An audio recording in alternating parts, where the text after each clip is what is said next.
This video will go over how to find the foci, the coordinates for the foci, given the equation for an ellipse. So here we have an ellipse whose equation is x squared divided by 16 plus y squared divided by 25 equals 1. As we can see on the graph, our major axis is vertical, meaning our ellipse is taller than it is wide. And because the larger number is underneath the y squared. So in order to find the coordinates for the foci, we're going to take the equation for the ellipse and we're going to use this formula, c squared equals a squared minus b squared, to find the coordinates for the foci. A squared is always the larger value in the denominator. So for this particular graph, our a squared is 25.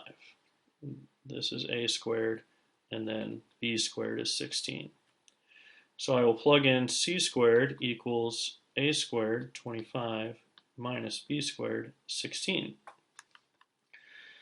So c squared equals 9.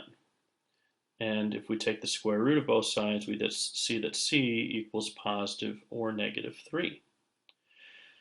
Because our major axis is vertical, that means our foci will be on that major axis, meaning the coordinates for our foci will be 0, positive or negative 3. So here's what this looks like on the graph. If I graph the foci, you'll see that we have our two foci at 0, 3 and 0, negative 3. Here we have one more example.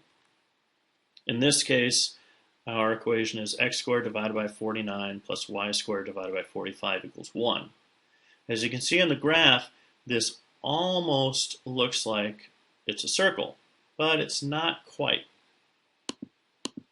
We can see that our x-intercepts and y-intercepts not quite the same, but they are pretty close.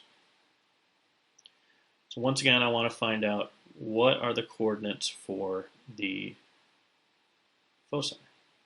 In order to find the foci, we're still going to use the same formula, c squared equals a squared minus b squared. But now our a squared is underneath the x. So c squared equals 49 minus 45. C squared equals 4, and so c equals positive or negative 2. And since our a was underneath x, that means that our major axis is the horizontal axis, meaning the foci will be on that horizontal axis. So our foci will be at positive or negative 2, 0. So back on the graph, if I turn on the foci, we see that they are at the coordinates 2, 0 and negative 2, 0. So those are two examples of using the equation for an ellipse to find the foci of the ellipse.